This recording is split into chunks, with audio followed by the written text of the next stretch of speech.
Dan semoga Allah subhanahu wa ta'ala menghancurkan sehancur-hancurnya para pelaku pembantaian 6 syuhada pengawal kami dan yang memerintahkannya, serta para aktor intelektualnya juga yang merestuinya, dan semua yang terlibat dalam pembantaian sadis dan brutal tersebut secara langsung maupun tidak langsung. Allahumma dammirhum tadmira waqtulhum balada wala tughadir minhum ahada ya qawi ya matin ya muntaqim amin ya rabbal alamin. Allahu Akbar. Allahu Akbar. Bismillahirrahmanirrahim. Assalamualaikum warahmatullahi wabarakatuh. Kita berkumpul semua, ada rekan TPUA dan ada rekan juga dari THN dan beberapa advokat yang hadir di sini. Dalam hal ini saya sebagai Sekjen TPUA akan membacakan tentang klarifikasi dan bantahan serta keberatan dari Profesor Dr. Egy Sujana, SH MSI. Saya bacakan sekarang keberatan-keberatan dan klarifikasi supaya ini menjadi penyejuk setiap proses hukum. Dengan nomor 001-TPUA-KNF-3-2024 kepada yang terhormat Direskrim Mum Kasubdit 1 Kamnek Kepolisian Negara RI Daerah Banten, Jalan Syekh Nawawi Al Bantani 76 Serang 42123, perihal klarifikasi dan bantahan dan atau keberatan. Jakarta 1 Maret 2024. 1 Maret ya. Oke. Dengan hormat, sehubungan dengan surat pemberitahuan dimulainya penyidikan nomor SPDP _35_2_2024 Direskrim tanggal 26 Februari 2024 SPDP dan surat panggilan saksi nomor SP 201-FD-8-13-4-1-09-2022 tanggal 15 September 2022 dalam kurung surat panggilan yang dalam hal ini telah memanggil saya perihal dugaan tindak pidana terhadap pasal 45A ayat 3 junto pasal 28 ayat 3 Undang-Undang nomor 11 tahun 2008 tentang informasi dan transaksi elektronik, junto Undang-Undang nomor 1 tahun 2024 tentang perubahan kedua atas Undang-Undang nomor 11 tahun 2008 tentang informasi dan transaksi elektronik, dan atau pasal 14 junto pasal 15 Undang-Undang nomor 1 tahun 46 tentang peraturan hukum pidana terkait konferensi pers pasca persidangan gugatan nomor 610-G-2023-PN Jakarta Pusat di Pengadilan Negeri Jakarta Pusat mengenai ijazah palsu Saudara Jokowi Dodo. Oleh karena itu, saya selaku salah satu tim kuasa hukum dari Bambang Tri Mulyono, Muslim Arbi, M. Hatta Taliwang, Haji M. Rizal Fadilah, SH, dan Taufik Baharudin, SE, yaitu disebut klien. Berdasarkan surat kuasa khusus tanggal 21 Juni 2023 terlampir, dengan ini bermaksud menyampaikan klarifikasi dan bantahan dan atau keberatan atas SPDP dan surat panggilan yang diterbitkan tersebut dengan pertimbangan sebagai berikut. 2. Proses pemanggilan yang tidak benar dan tidak sesuai dengan ketentuan hukum yang berlaku.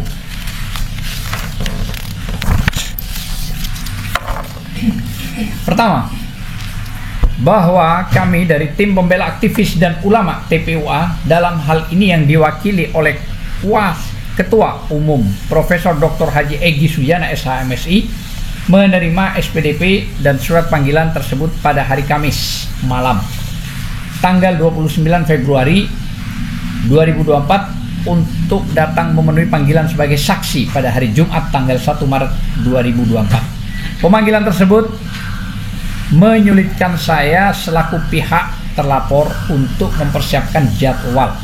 Bahkan secara hukum surat panggilan tersebut telah bertentangan dengan ketentuan yang berlaku, yaitu ketentuan pasal 112 ayat 1 KUHP, di mana seharusnya surat panggilan harus dibuat dengan memperhatikan tenggang waktu yang wajar antara diterimanya panggilan dari hari seseorang itu diharuskan memenuhi panggilan tersebut. Kedua, bahwa merujuk ketentuan pasal 227 ayat 1 KUHP menentukan ukuran tenggang waktu yang wajar dalam hal ini adalah setidak-tidaknya 3 hari, di mana ketentuan pasal itu menyatakan semua jenis pemberitahuan atau panggilan oleh pihak yang berwenang dalam semua tingkat pemeriksaan kepada terdakwa, saksi, atau ahli disampaikan selambat-lambatnya 3 hari sebelum tanggal hadir yang ditentukan di tempat tinggal mereka atau di tempat kediaman mereka terakhir. Sedangkan dalam hal ini surat panggilan tersebut baru klien saya terima kurang dari 15 jam sebelum jadwal pemanggilan tersebut. Hal mana tentunya merupakan tenggang waktu yang tidak wajar sehingga bertentangan dengan ketentuan pasal 112 ayat 1 KUHP junto pasal 227 ayat 1 KUHP tersebut. Kelalaian atau ketidakcermatan penyidik dalam menyampaikan surat panggilan. Ketiga, bahwa pada awalnya anak saya bernama Hizbullah As-Siddiqi SHMH yang juga seorang advokat menerima SPDP dan surat panggilan tersebut pada hari Kamis atau malam tanggal 29 Februari 2024 sekitar pukul 18 WIB. Namun setelah dibaca dengan seksama, saya merasa janggal dan heran dengan surat panggilan yang diberikan, di mana saat itu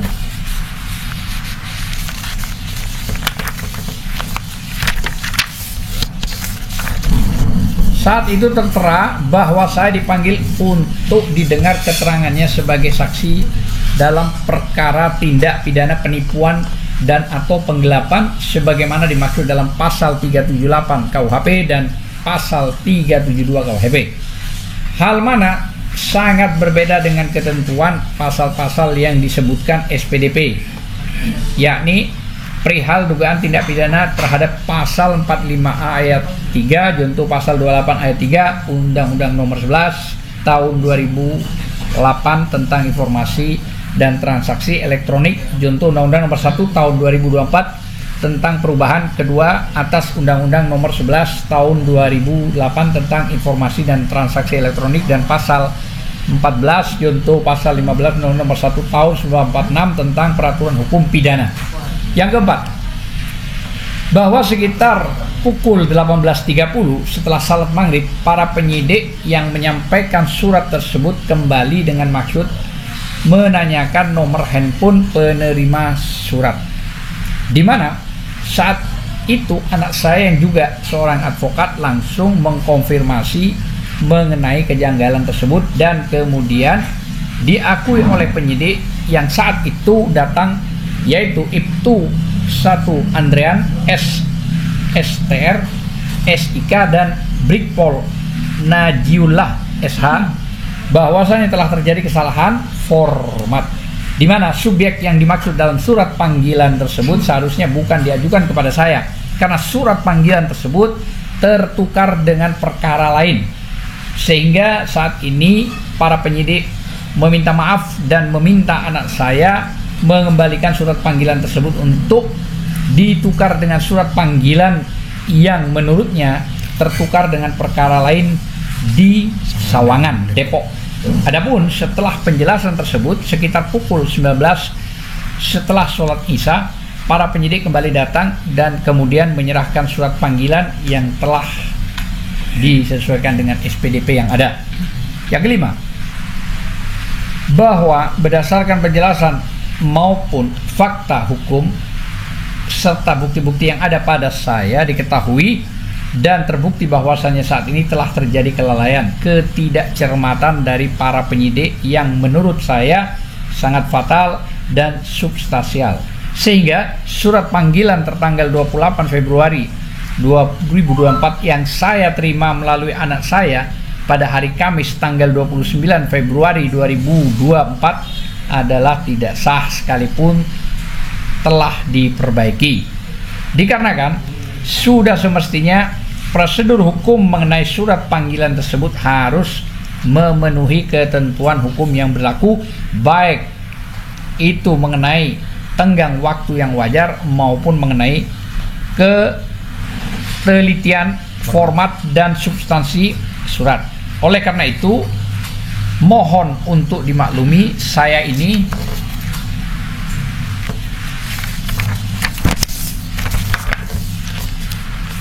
belum atau tidak memenuhi surat panggilan tersebut. Namun demikian, saya akan tetap berkoordinasi dengan pihak penyidik dalam waktu dekat. Legal standing atau kedudukan hukum pelapor. Yang keenam, bahwa pada saat pertemuan dengan para penyidik yang saat itu datang untuk menyerahkan surat, yaitu antara lain Ibtu L. Andrian SSTR, SIK, dan Brigpol Najullah SH, anak saya sempat menanyakan perihal identitas pelapor, di mana saat itu dijelaskan bahwa pelapor adalah salah seorang masyarakat yang bernama Saudara Bayu, dalam kurung warga Tangerang, Banten, yang kemudian melaporkan perihal konferensi pers yang dilakukan oleh saya pasca persidangan gugatan terkait ijazah palsu Saudara Joko Widodo di Pengadilan Negeri Jakarta Pusat, dengan berdasarkan pada saat salah satu video yang diupload di akun Twitter dalam kurung yang infonya bernama Ramses Zion dalam kurung tutup kurung. Sehubungan dengan hal tersebut, maka patut dipertanyakan terlebih dahulu mengenai legal standing pelapor dalam kurung Saudara Bayu tersebut. Yang ketujuh, bahwa patut kiranya saya pertanyakan dan sampaikan keberatan saya mengenai hal ini, mengingat perihal legal standing kedudukan sangatlah penting dalam mengajukan laporan atau pengaduan, dikarenakan tidak semua yang bisa mengajukan laporan dan hanya orang-orang yang berkepentingan atau terkait dengan memiliki kedudukan hukum saja yang bisa mengajukan suatu laporan. Legal standing atau kedudukan hukum dalam perkara pidana adalah keadaan di mana seseorang atau suatu pihak ditentukan memenuhi syarat, oleh karena itu mempunyai hak untuk mengajukan pelaporan di Kepolisian Republik Indonesia terhadap dugaan tindak pidana yang ia ketahui atau yang dialami. Dalam hal ini, syarat hak apa yang dimiliki oleh Saudara Bayu sebagai pelapor berkaitan dengan gugatan perdata terkait ijazah palsu Saudara Joko Widodo maupun konferensi pers tersebut, sehingga yang bersangkutan merasa berhak untuk membuat laporan terhadap saya. Nah, ini yang menjadi bingung, apa legal standing orang tersebut. Yang kedelapan, bahwa sebagaimana diketahui ketentuan mengenai legal standing dalam perkara pidana terhadap pasal 1/24 KUHP yang berbunyi, laporan diartikan sebagai pemberitahuan yang disampaikan oleh seseorang yang memiliki hak berdasarkan undang-undang kepada pejabat yang berwenang terkait peristiwa pidana.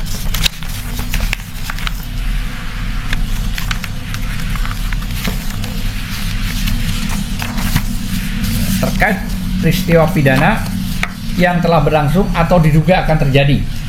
Frase disampaikan oleh seseorang yang memiliki hak berdasarkan undang-undang tersebut merupakan dasar bahwa setiap laporan tersebut harus memenuhi legal standing agar laporan tersebut dapat diproses. Oleh karena itu, tidak semua orang bisa sembarangan merasa berhak mengajukan dan membuat laporan atau pengaduan terhadap orang lain. Dalam hal ini, pelapor harus terlebih dahulu menunjukkan dan membuktikan apa legal standingnya, kedudukan hukumnya yang dimilikinya berkaitan dengan laporan tersebut. Saya merasa menilai sudah sepatutnya pihak penyidik bersikap objektif dan tegas terhadap laporan yang diajukan tanpa dasar legal standing yang jelas, sehingga seharusnya laporan-laporan yang seperti ini sudah semestinya ditolak dan tidak bisa ditindaklanjuti. Kedudukan hukum saya selaku advokat dalam gugatan perdata nomor 610/PDT-G/2023 PN Jakarta Pusat yang sedang menjalani tugas hak dan kewajiban hukumnya. 9. Bahwa perlu untuk diketahui bahwasanya peristiwa mengenai konferensi pers yang terjadi pasca persidangan gugatan perdata nomor yang tadi saya sebut terkait ijazah palsu Joko Widodo yang saya lakukan di Pengadilan Negeri Jakarta Pusat adalah semata-mata dalam rangka menjalankan tugas dan fungsi profesi saya sebagai advokat yang saat itu sedang mendampingi dan mewakili klien saya, yaitu antara lain pertama Bambang Tri Mulyono yang sekarang lagi ditahan ya. Yang kedua adalah Muslim Arbi, yang ketiga adalah M. Hatta Taliwang, yang keempat adalah HM Rizal Fadila SH, dan yang kelima Taufik Bahaudin SE. Oleh karena itu, secara hukum kedudukan saya telah dilindungi oleh undang-undang sebagai hak imunitas advokat, di mana berdasarkan ketentuan pasal 16 Undang-Undang Dasar Republik Indonesia nomor 18 tahun 2003 tentang advokat menyatakan bahwasanya advokat tidak dapat dituntut baik secara perdata maupun pidana dalam menjalankan tugas profesinya dengan etikat baik untuk kepentingan pembelaan klien di dalam maupun di luar sidang pengadilan. Ini jelas ya penjelasannya dalam undang-undang tersebut. Bahkan berdasarkan putusan Mahkamah Konstitusi nomor 26 P/PUU 11 angka Romawi /2013 junto putusan Mahkamah Konstitusi. Ini putusan Mahkamah Konstitusi ya.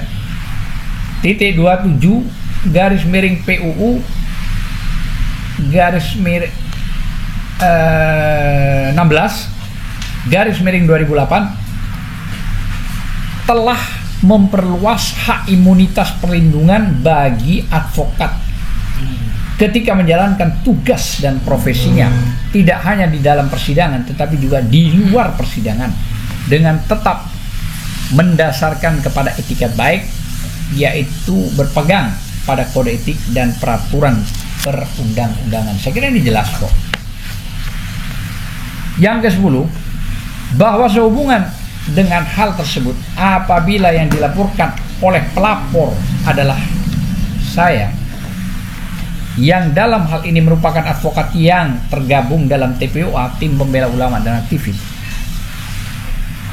dan bernaung di beberapa organisasi advokat yang berbeda-beda, antara lain Pratmi, Perkumpulan Advokat Muslim Indonesia, Pradi, Perhimpunan Advokat Indonesia, dan KAI, Kongres Advokat Indonesia. Maka sudah sepatutnya sebelum membuat pelaporan pengaduan, maka pelapor harus terlebih dahulu membuktikan adanya pelanggaran etika terkait frase pelanggaran etikat baik, sebagaimana dimaksud dalam ketentuan pasal 16 Undang-Undang 18 tahun 2003 tentang advokat tersebut. Hal tersebut dapat dilakukan dengan membuat pengaduan kepada organisasi advokat terkait, sehingga dapat dilakukan sidang etik terlebih dahulu sesuai dengan kode etik profesi advokat. Sehubungan dengan hal tersebut, tanpa adanya rekomendasi atau putusan sidang etik, maka laporan atau pengaduan yang dibuat oleh pelapor menurut saya adalah laporan yang tidak sah dan prematur, terlalu dini, sehingga sudah semestinya pihak penyidik dapat menolak laporan yang ditujukan oleh pelapor, yaitu Saudara Bayu tersebut. Klarifikasi _penjelasan mengenai konferensi pers yang dilakukan pasca persidangan gugatan perdata nomor 610 PDT G_2023 PN Jakarta Pusat Pengadilan Negeri Jakarta Pusat terkait ijazah palsu Saudara Jokowi.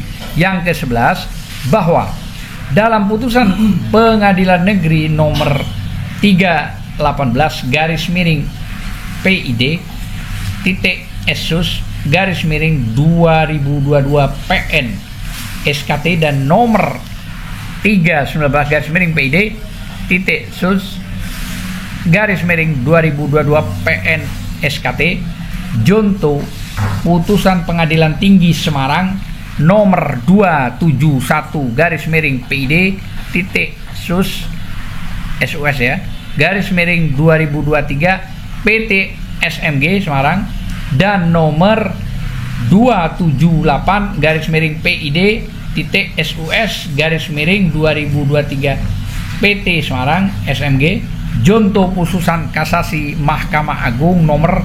24850/K/PID /SUS_2023 dan nomor 24851/K/PID SUS_2023 sehubungan dengan kasus yang dijalankan oleh Saudara Bambang Tri Mulyono dan Gus Nur,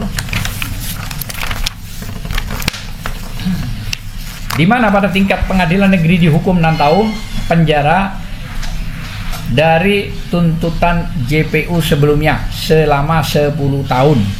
Ini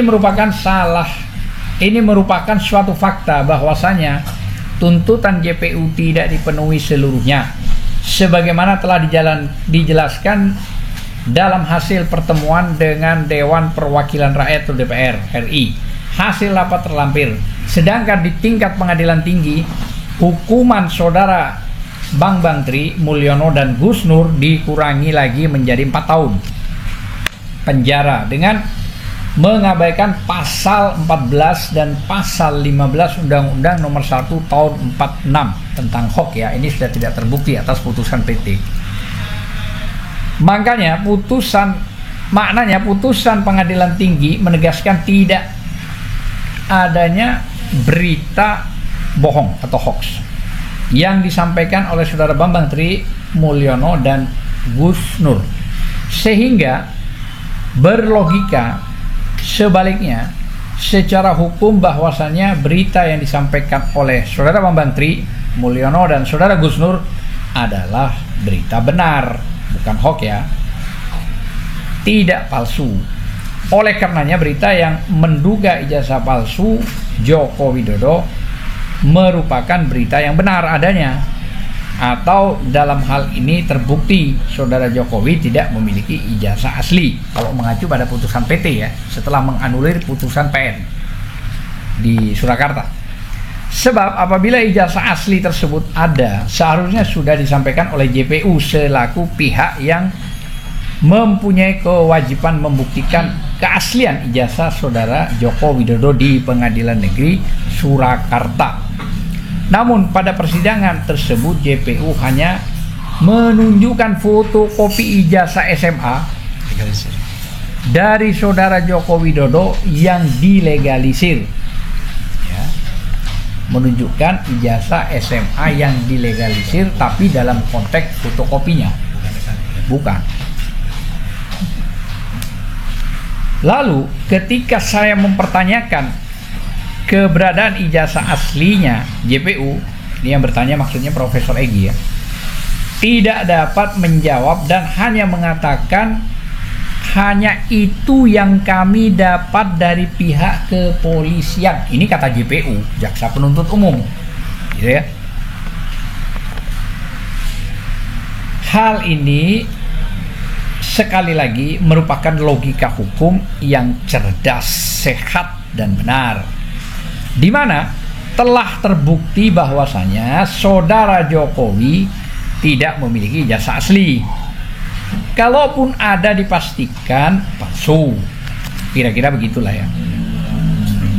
Oleh karena itu perlu ditegaskan sekali lagi di sini bahwasanya dialog saya dan JPU, Jaksa Penuntut Umum maksudnya ya, dilakukan secara resmi dalam persidangan tindak pidana yang dituduhkan oleh JPU kepada saudara Bambang Tri Mulyono dan saudara Gus Nur di Pengadilan Negeri Surakarta Solo, di mana tentunya disaksikan oleh ketiga majelis hakim, beberapa advokat dan jaksa yang bersidang, ratusan pengunjung sidang, serta beberapa aparat kepolisian yang menjaga untuk menyaksikan jalannya persidangan tersebut.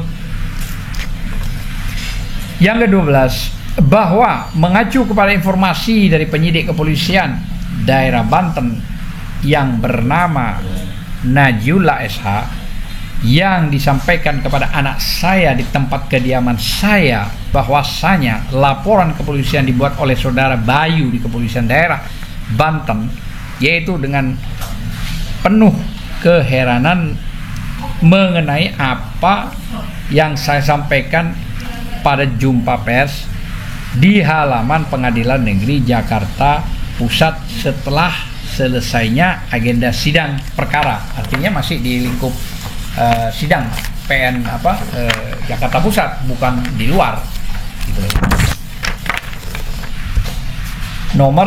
Perkara nomor 610 ya, perdata ya, G 2023 PN Jakarta Pusat, terkait palsunya ijazah saudara Joko Widodo, di mana menurut saudara Bayu sangat mengherankan saya menyatakan ijazah saudara Jokowi Dodo palsu, sedangkan persidangan di Pengadilan Negeri Jakarta Pusat saat ini belum mendapat putusan apa-apa dan masih berlangsung.